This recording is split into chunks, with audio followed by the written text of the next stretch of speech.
Assalamualaikum warahmatullahi wabarakatuh. Perkenalkan, nama saya Aulia Urahma dengan NIM 77782500008. Pada video ini saya akan memberikan tutorial menjalankan kode RStudio pada data penelitian analisis jalur yang telah saya buat.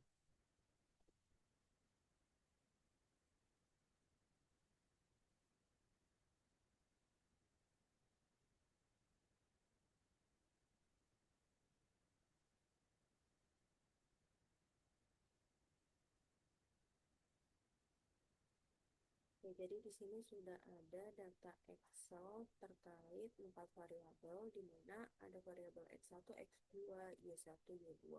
Variabel X1 di sini saya menggunakan kemandirian belajar. X2 di sini saya menggunakan dukungan orang tua, di mana terus yang Y1-nya saya menggunakan efikasi diri, Y2-nya saya menggunakan prestasi akademik siswa. Kemudian di sheet selanjutnya, di sheet 2 ini terdapat berisikan matriks korelasi antar variabel, di mana nanti di sini dijelaskan matriks korelasi antar variabel X1, X2, Y1, dan Y2. Untuk sheet 3 ini berisikan hasil analisis jalur terhadap koefisien jalur dan pengaruhnya. Terus yang ke sheet keempat ini berisikan dekomposisi pengaruh, jadi nanti adakah pengaruh langsung dan tidak langsung, dan angkanya itu berapa gitu. Nah, di sheet kelima ini ada script RStudio yang akan kita jalankan. Baik, langsung saja.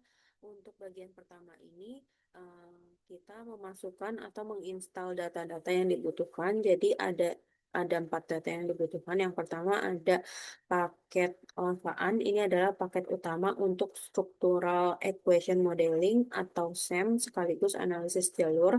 Yang kedua ada Semplot, digunakan untuk membuat visualisasi diagram jalur secara otomatis. Terus yang ketiga ada ggplot2 untuk membuat grafik dan visualisasi data yang lebih informatif. Yang keempat ada paket tidyverse, di mana kumpulan paket serbaguna untuk manipulasi dan eksplorasi data. Ya, langsung aja. Pertama kita install dulu paste install package-package yang dibutuhkan tadi.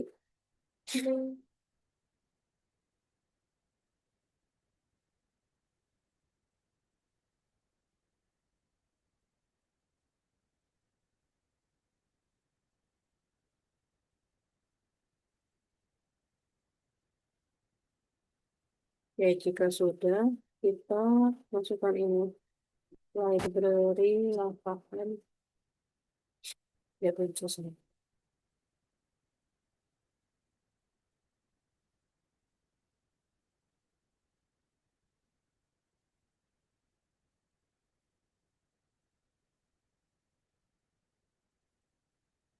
Jika sudah, kita masukkan yang library apaan sampel dan ggplot dua. Oke, jika sudah, kita langsung masuk ke tahap 2 atau tahap B. Tahap B itu adalah input data penilaian dari 4 variabel dan 120 responden yang telah kita buat. Nah, ini saya input datanya manual ya, copy.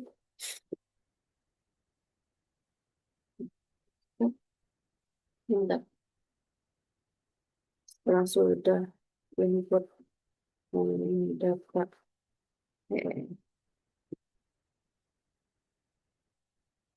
kemudian kita masuk ke bagian C, di mana bagian C itu adalah cek matriks korelasi. Jadi sebelum masuk ke analisis jalur, kita perlu melihat dulu matriks korelasi antar semua variabel.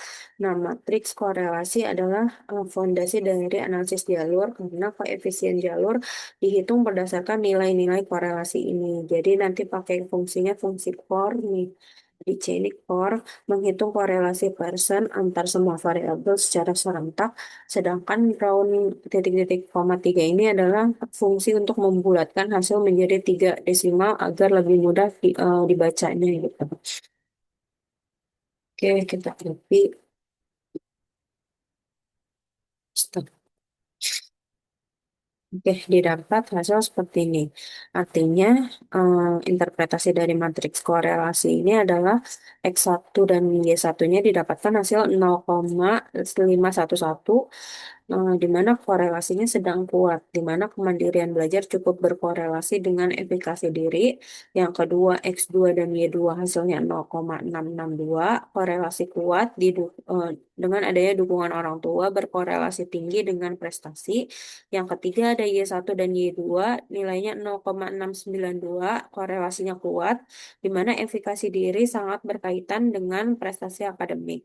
Yang keempat, X1 dan Y2 hasilnya 0,334, korelasi lemah sedang, di mana kedua variabel eksogen ini relatif independen. Lanjut ke bagian D. Di bagian D ini adalah apa ya, masuk ke inti dari analisis jalur itu sendiri. Nah, jadi nanti intinya ada namanya substruktur. Substrukturnya ada dua, ada substruktur satu sama substruktur dua. Nah, substruktur satu ini dia untuk menguji pengaruh variabel eksogen X1 dan X2 terhadap variabel intervening Y1. Jadi pertanyaannya, apakah kemandirian belajar dan dukungan orang tua berpengaruh terhadap efikasi diri siswa? Nah, yang dibutuhkan dalam analisis jalur ini adalah koefisien beta terstandar. Jadi bukan koefisien unstandarized. Oleh karena itu, kita perlu mengstandarisasi terlebih dahulu menggunakan fungsi scale, kemudian menjalankan regresi pada data yang sudah distandarisasi eh, terlebih dahulu yang tadi. Oke, untuk struktur satu, kita copy datanya dan pastekan ke.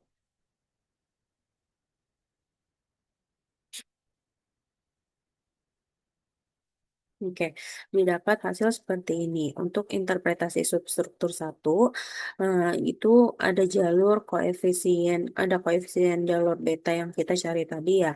Di mana hasil yang pertama, rho Y1X1 hasilnya 0,397, di mana kemandirian belajar berpengaruh positif dan signifikan terhadap efikasi diri. Yang kedua, rho Y1X2 ini hasilnya 0,340, di mana dukungan orang tua berpengaruh positif dan signifikan terhadap efikasi diri siswa.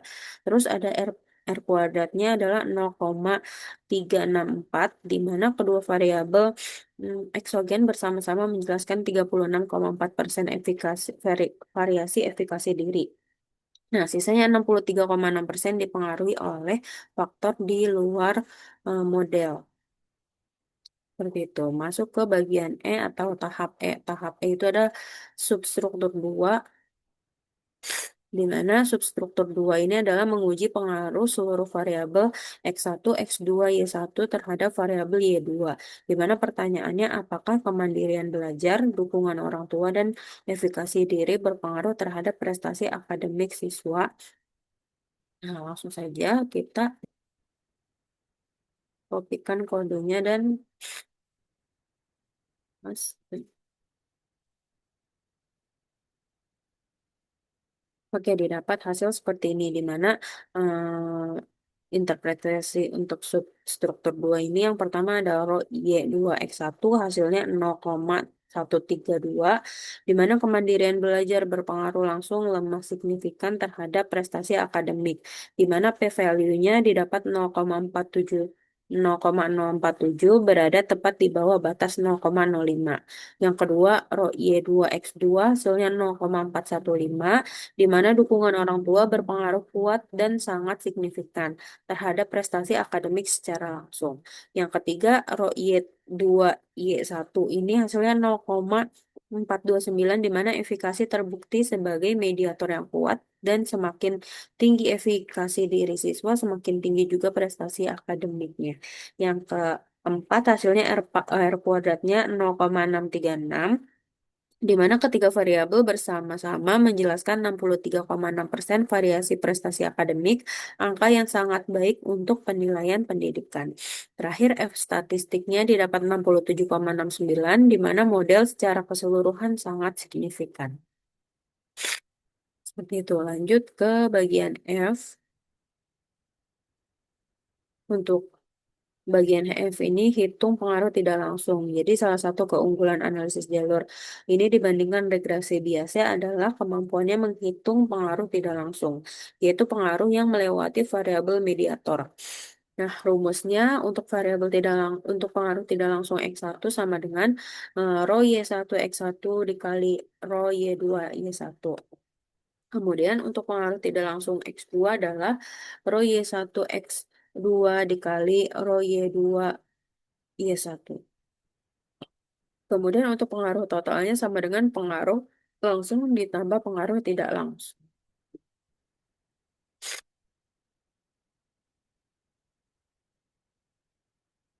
Kita langsung pastikan.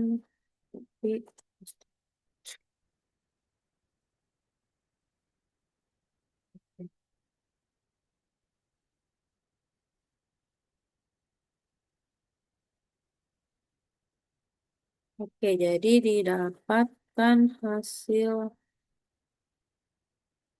itu. Nah, jadi didapatkan ini interpretasi pengaruhnya. Jadi X1 atau kemandirian belajar terhadap variabel Y2 prestasi akademik, pengaruh langsungnya didapatkan hasil 0,12 di mana dia itu termasuk lemah. Terus untuk tidak langsungnya melalui Y1 itu hasilnya 0,178 dengan ya. Hasilnya lebih besar dari yang langsung tadi. Jadi totalnya ada 0,302, artinya pengaruh kemandirian belajar justru lebih banyak melalui efikasi diri. Terus X2 untuk pengaruh dari X2 atau dukungan orang tua terhadap Y2 prestasi akademik siswa itu langsungnya di 0,415 termasuk kuat. Terus pengaruh tidak langsungnya melalui Y1 atau eh, ya, satu itu ada di 0,146. Totalnya ada di 0,561. Jadi dukungan orang tua adalah variabel dengan dampak total terbesar dalam model yang sudah saya buat ini. Hasilnya kita bisa lihat di RStudio. Oke, lanjut ke tahap yang bagian G ini, di mana analisis SEM dengan lafaan. Nah, ini sebagai konfirmasi dan pelengkap saja. Jadi kita jalankan analisis menggunakan paket lafaan, di mana pendekatan SEM yang lebih lengkap. Nah, keunggulan lafaan ini adalah untuk menghasilkan indeks kesesuaian model dan semua koefisien jalur sekaligus dalam satu output yang terintegrasi. Nah, kemudian fungsi yang digunakan adalah SEM. Jadi dia mengestimasi semua parameter secara bersamaan.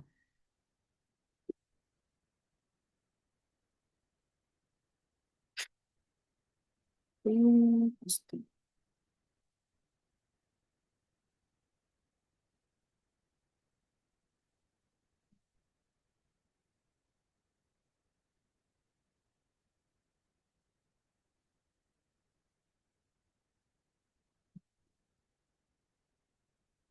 Nah, ini didapat interpretasi output lavaannya.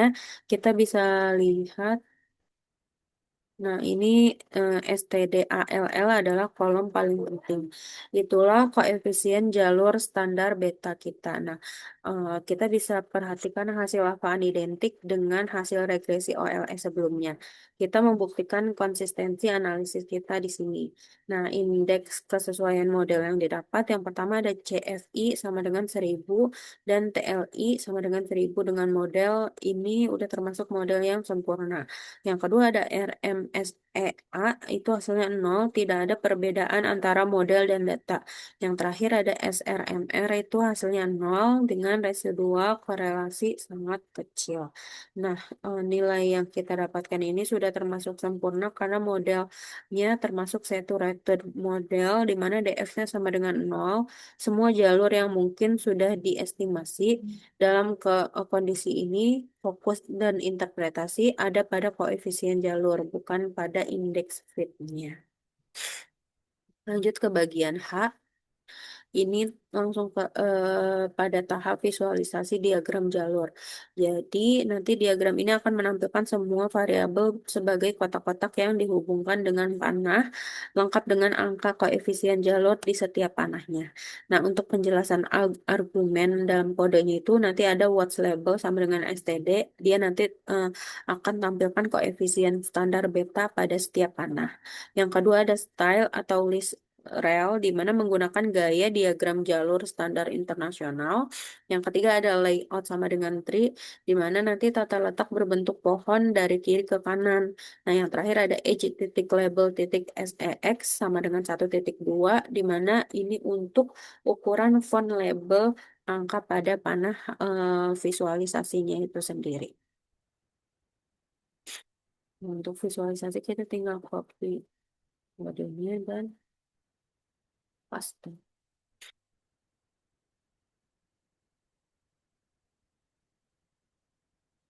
Oke, di sini sudah terbuat visualisasi dan hubungan-hubungannya dari keempat variabel itu sendiri. Oke, lanjut ke tahap terakhir. Kita bagian I itu adalah uji mediasi. Nah, langkah terakhir uji mediasi formal ini menggunakan paket mediation. Uji ini menjawab pertanyaan yang sangat penting, yaitu apakah pengaruh X1 terhadap Y2 benar-benar dimediasi oleh Y1, yaitu efikasi diri. Nah, nanti hasilnya itu kita menggunakan metode bootstrap dengan 1.000 simulasi. Metode ini lebih akurat dibandingkan uji Sobel karena tidak mengasumsikan distribusi normal untuk pengaruh tidak langsung. Nah, jadi hasilnya akan menampilkan 4 komponen utama. Nanti ada ACME, ADE, total effect, dan prop mediated. Kita install dulu harusnya atau langsung live implementation.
Nah, ini.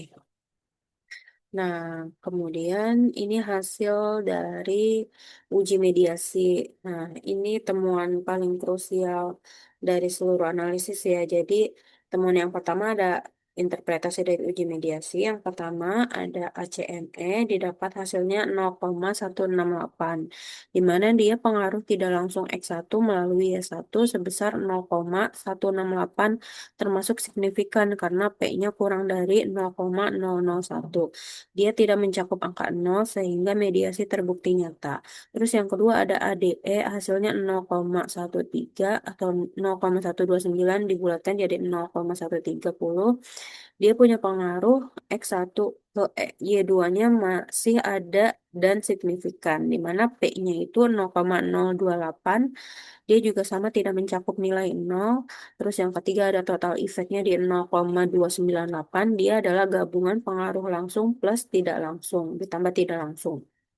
Terus yang terakhir ada prop mediated di angka 0,568 atau 56,4% dari total pengaruh X1 bekerja melalui efikasi diri atau Y1. Ini menunjukkan mediasi parsial, di mana X1 mempengaruhi Y2 baik secara langsung maupun melalui mediator. Jadi kesimpulan akhirnya, efikasi diri ini terbukti sebagai mediator parsial yang bermakna antara kemandirian belajar dan prestasi akademik siswa. Mungkin itu saja yang dapat saya sampaikan terkait uji coba kode RStudio terhadap data penelitian analisis jalur. Kurang lebihnya mohon maaf. Wabillahi taufiq wal hidayah. Wassalamualaikum warahmatullahi wabarakatuh.